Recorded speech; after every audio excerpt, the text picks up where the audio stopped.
साथ मैं हूं शुभ मिश्रा आपके साथ। चलिए करते हैं बुलेटिन की शुरुआत। देवघर में कल धूमधाम के साथ भोले की बारात निकलेगी। झारखंड हाईकोर्ट ने बारात देवघर जिला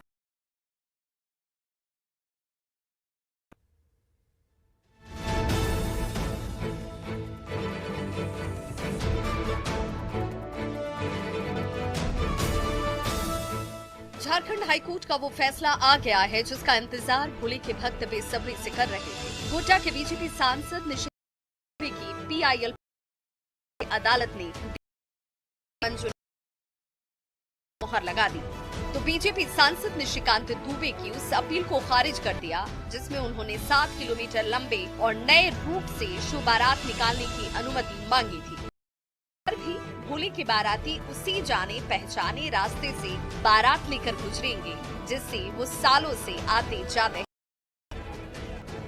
और पिटीशन या किसी का भी कोई राइट नहीं बनता है कि हम शिव बारात इसी रूट से ले जाएंगे।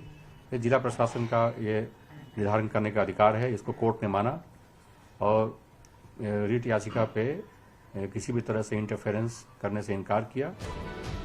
झारखंड हाईकोर्ट का आदेश आते ही देवघर जिला प्रशासन ने और शिव बारात निकालने कर है, जबकि लॉ एंड ऑर्डर कायम रखने के लिए 400 से ज्यादा पुलिस जवानों और 28 पुलिस अफसरों के साथ साथ रैपिड एक्शन फोर्स के जवानों को भी ड्यूटी पर लगाया जा रहा है, जबकि शिवगंगा में NDRF की टीम को मुस्तैद कर दिया गया। देवघर जिला प्रशासन ने साफ कर दिया मेला क्षेत्र में बेरोक टोक शिव बारात में शामिल हो सकेंगे।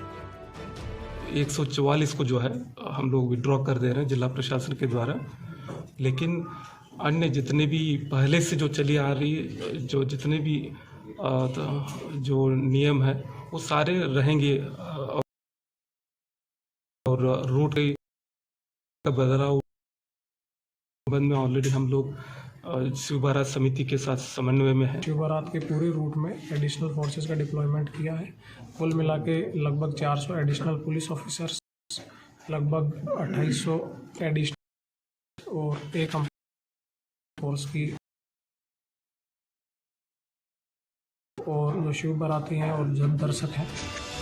उच्च न्यायालय के ताजा फैसले से जारी आशंका और अफवाह खत्म हो गई, तो देर किस बात की। देवघर में इस बार 2 साल बाद धूमधाम के साथ निकलने जा रही है शिव की बारात। आप भी और भोले की जाइए। रांची से संजय सिन्हा के साथ देवघर से मनीष दुबे की रिपोर्ट। वहीं देवघर में शिव बारात की तैयारियां अब अंतिम चरण में है। पूरे बाबा नगरी को दुल्हन की तरह सजाया जा रहा है। तमाम चौक चौराहों को रंग बिरंगी लाइट से सजाया जा रहा है। बड़े बड़े तोरण द्वार लगाए गए हैं। पूरा शहर दूधिया रोशनी से नहा उठा है। टावर चौक पर बिजली के बल्ब से शेर की जिराफ मगाती आकृतियां भी भोले के भक्तों को अपनी ओर आकर्षित कर रही है। साज सज्जा ने बाबा नगरी की सड़कों की सुंदरता पर 4 चांद लगा दिया है। कल इसी रास्ते से भोले की बारात निकाली जाएगी।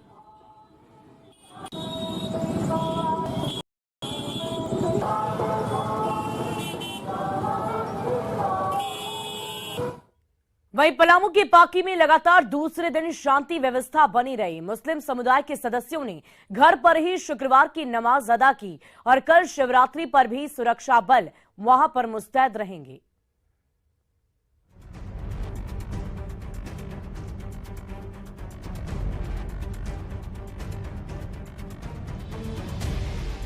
पलामू जिला प्रशासन की मुस्तैदी और जाबाज जवानों की चुस्ती रंग लाती दिखी। पाकी के हरना गांव में लगातार दूसरे दिन भी अमन और चैन का राज कायम रहा।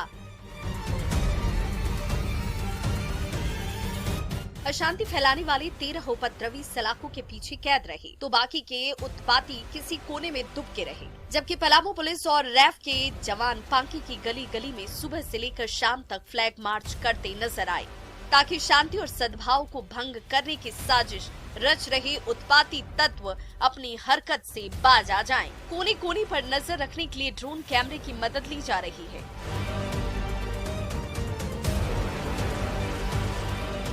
पलामू के डीसी और एसपी अभी भी पांकी में ही कैंप कर रहे हैं। हालात को देखते हुए धारा 144 और इंटरनेट पर लगी पाबंदी को शनिवार तक के लिए बढ़ा दिया गया है। तक तो कोई ढील नहीं दे रहे हैं और तब तक जो स्थिति रहेगी उसके अनुसार निर्णय लिया जाएगा। इंटरनेट सेवा भी शिवरात्रि के अगले दिन तक बंद है। उसके बाद हम लोग जब देखेंगे अगर स्थिति सामान्य रहेगी तो हम लोग रिलैक्स करेंगे। 13 जो दंगाई हैं वो गिरफ्तार हुए हैं। शेष कुछ और लोगों को भी हिरासत में लिया गया है जिसका सत्यापन किया जा रहा है। फोटो वीडियो से हम लोग कंपेयर कर रहे हैं। जो पाए जाएंगे कि ये घटना में शामिल थे उन्हें जेल भेजा जाएगा, जो नहीं पाए जाएंगे उन्हें छोड़ दिया जाएगा। लगातार तीसरे दिन जारी धारा 144 के चलते हरना गांव की गलियों में सन्नाटा पसरा रहा। मस्जिद के आसपास सुरक्षा बलों के जवान दिन रात ड्यूटी पर तैनात रहे। प्रशासन की अपील के चलते मुस्लिम समुदाय के सदस्यों ने घर पर ही शुक्रवार की नमाज अदा की। शनिवार को भी धारा 144 के साए में शिवरात्रि की पूजा होगी और इस दिन पूजा समिति के सिर्फ 4 सदस्यों को ही शिवालय में पूजा करने की अनुमति होगी। शांति कायम रखने के लिए अगले 2 दिन बेहद अहम माने जा रहे हैं।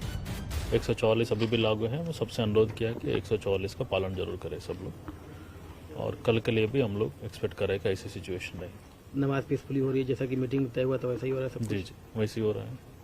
और सभी के लिए मैं धन्यवाद देना चाहता हूँ। आप लोग सभी प्रशासन को मदद कर रहे हैं इस संदर्भ में। संगीनों के साए में पाकी का जनजीवन धीरे धीरे पटरी पर लौटने लगा है।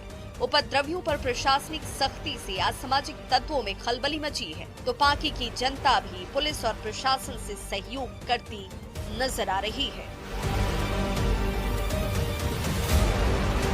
ओम प्रकाश, न्यूज़ 18, पलामू।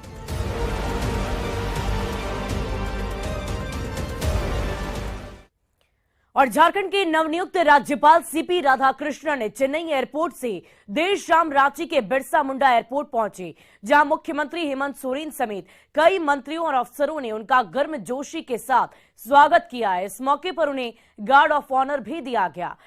राज्यपाल राधाकृष्णन स्टेट गेस्ट हाउस में रात्रि विश्राम करेंगे और कल सुबह 11:30 बजे झारखंड राजभवन के बिरसा मंडप में झारखंड हाईकोर्ट के कार्यवाहक मुख्य न्यायाधीश अपरेश कुमार सिंह उन्हें पद और गोपनीयता की शपथ दिलाएंगे। इससे पहले झारखंड के निवर्तमान राज्यपाल रमेश बैस रांची से रायपुर के लिए रवाना हो गए और वो कल रायपुर से मुंबई जाएंगे, जहां उन्हें महाराष्ट्र के नए राज्यपाल के रूप में शपथ दिलाई जाएगी।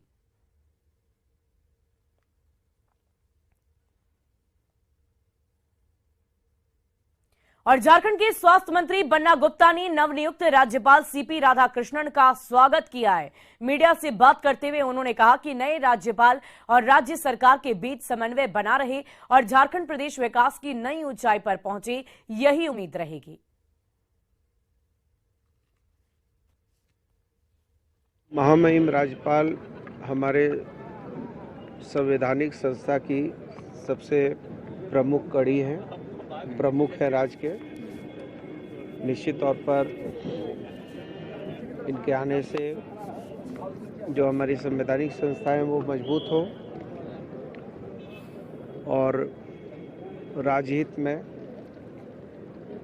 महामहिम राज्यपाल महोदय के लंबे अनुभव का हमको लाभ मिले और राज्य की सरकार के साथ उनका आशीर्वाद बना रहे। और पाकुड़ के लिट्टीपाड़ा में एक 22 वर्षीय महिला का शव बरामद किया गया है। परिजनों के अनुसार महिला मायके आई हुई थी, जहां से वो ससुराल जाने के लिए बाहर निकली थी, लेकिन आज उसकी लाश मिली। ग्रामीणों ने पुलिस को सूचना दी। पुलिस ने मौके पर पहुंचकर शव को हिरासत में लेकर पोस्टमार्टम के लिए भेज दिया है। फिलहाल मामला दर्ज कर छानबीन की जा रही है। शायद कल की घटना होगी रात का।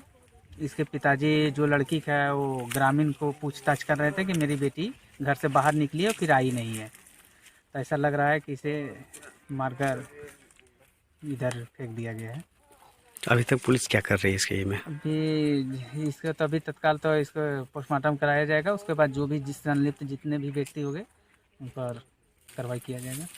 खबर दुमका से, जहां शिकारीपाड़ा में अवैध कोयला खदानों पर छापेमारी करने पहुंची प्रशासन की टीम पर पथराव किया गया है, जिसमें कई पुलिसकर्मी को चोट आई। साथ ही जिला खनन पदाधिकारी की गाड़ी का शीशा टूट गया।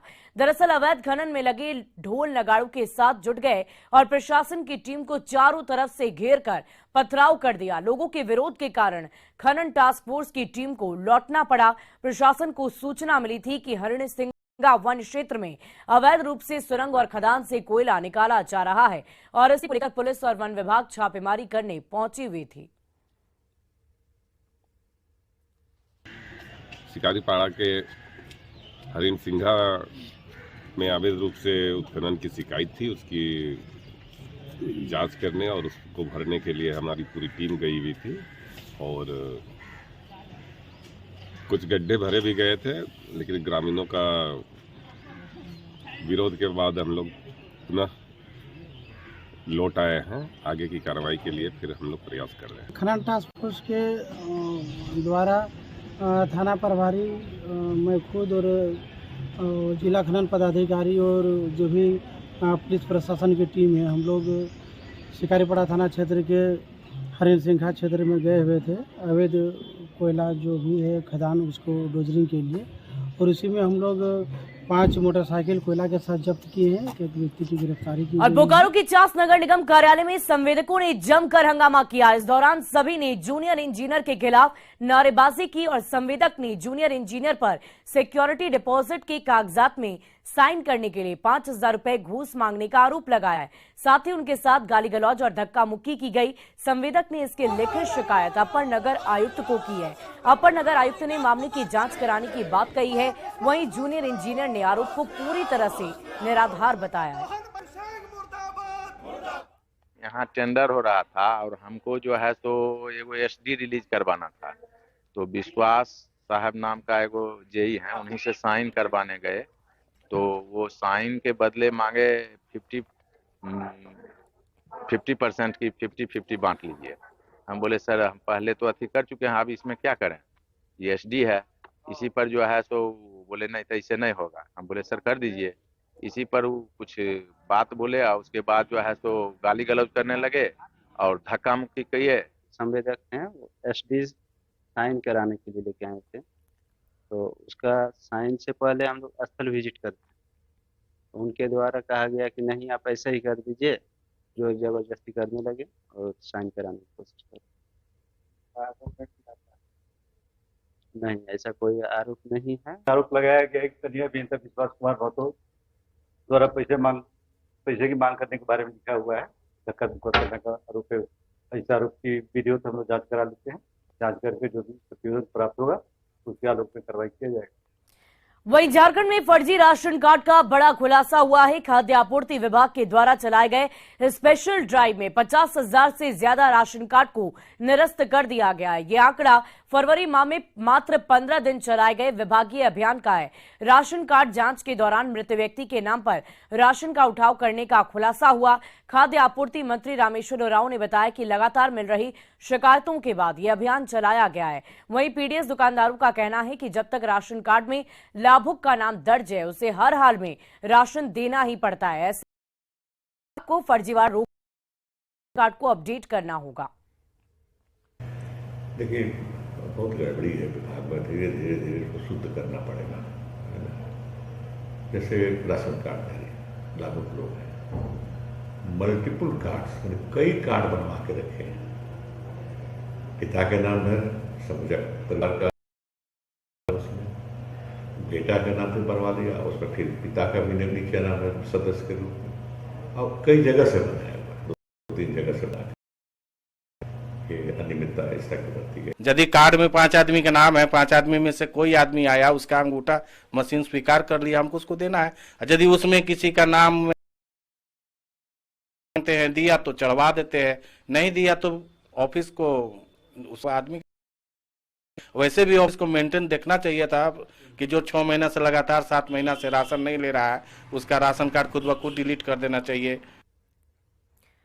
वहीं केंद्रीय कोयला और खान मंत्री प्रहलाद जोशी झारखंड केंद्रीय मंत्री ने मंत्री हेमंत सोरेन से मुलाकात की है। मुख्यमंत्री हेमंत सोरेन ने केंद्रीय मंत्री और प्रदेश के अधिकारियों के साथ महत्वपूर्ण बैठक की और इस दौरान झारखंड सरकार के साथ सीसी के बीच 2 एमओयू पर हस्ताक्षर किया गया। पहले एमओयू के तहत रांची विश्वविद्यालय में सीसीएल आने वाले समय में सीएसआर 5000 सीट वाली लाइब्रेरी का निर्माण करेगी। वहीं दूसरे एमओयू के तहत ईसीएल में 300 बेड वाले आधुनिक अस्पताल का निर्माण कराएगी।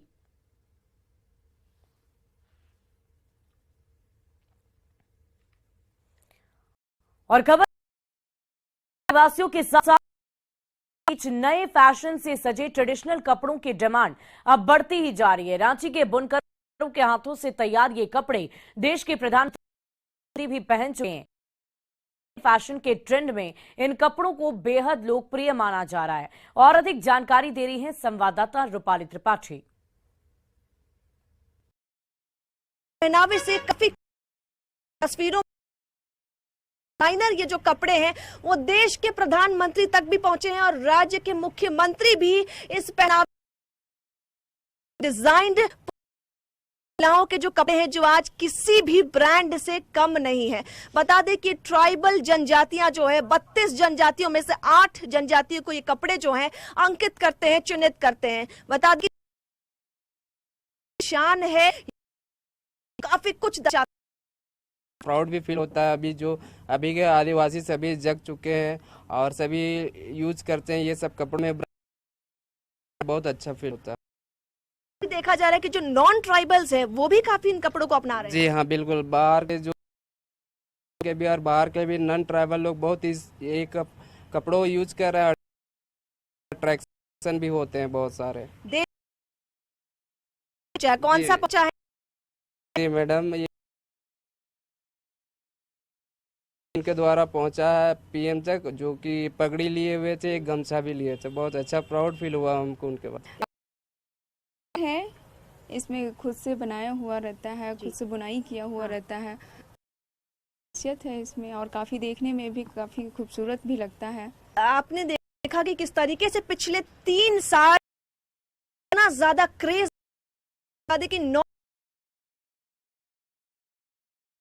देखने को मिल रहा है। जो क्रेज है वो भी इस कपड़े को अपना रहे हैं। मॉडल सहित कई चर्चित लोग हैं जो यहाँ से फैशन में अब ट्राइबल कपड़ा जो है वो बिल्कुल अच्छी तरीके से शामिल हो चुका है। कैमरामैन प्रभाकर के साथ रूपाली त्रिपाठी, न्यूज़ 18 रांची।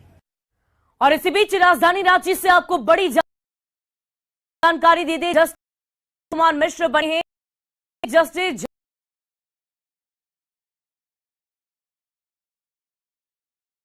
जारी कर दी है। उत्तराखंड हाईकोर्ट में ये जज रह चुके हैं संजय मिश्र।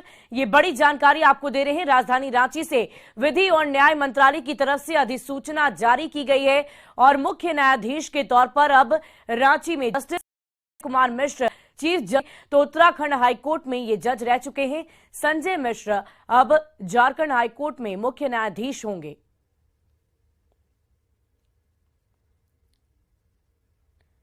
बढ़ते हैं अब अगली खबर की ओर। रामगढ़ विधानसभा उपचुनाव का प्रचार चरम पर है और बीजेपी के प्रदेश अध्यक्ष दीपक प्रकाश ने कांग्रेस और राज्य सरकार पर जमकर उन्होंने कहा कि पद की उम्मीदवार द्रौपदी मुर्मू को वोट नहीं देकर उनका विरोध किया था और इससे आदिवासी समाज आहत है। पिछड़ों को भी आरक्षण नहीं दिया गया, जनता उन्हें चुनाव में जवाब देगी।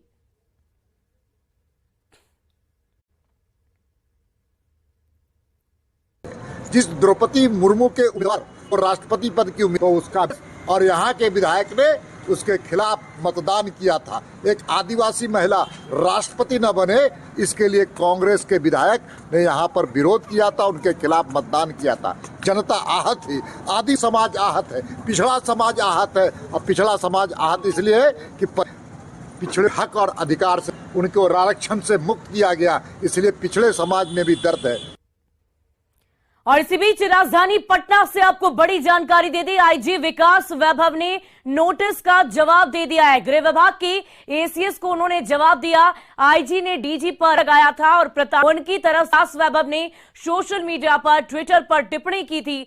गृह विभाग ने आईजी विकास वैभव को नोटिस भेजा था और उनसे जवाब की तलब की थी, जवाब मांगा था और अब तय समय सीमा पर विकास वैभव ने जवाब दे दिया है। तो ये बड़ी जानकारी आपको देने राजधानी पटना से, जहां सोशल मीडिया विभाग ने आईजी विकास वैभव को नोटिस भेजा था और इस संबंध में यह भी कहा था कि आखिर क्यों ना आप पर कार्रवाई की जाए, क्या ये कर्तव्यहीनता नहीं। ये तमाम बातें गृह विभाग की तरफ से कही गई थी और इसी संबंध में अब आईजी विकास वैभव ने, जब हमारी बात उनसे हुई तो उन्होंने साफ साफ कहा था कि वो अपनी जवाब को तैयार कर रहे हैं और आखिरकार जवाब उन्होंने दे ही दिया है। दरअसल आईजी ने डीजी शोभा उत्कर पर प्रताड़ित करने का आरोप लगाया था और इसी संबंध में विकास वैभव ने अब अपना जवाब गृह विभाग को सौंप दिया है।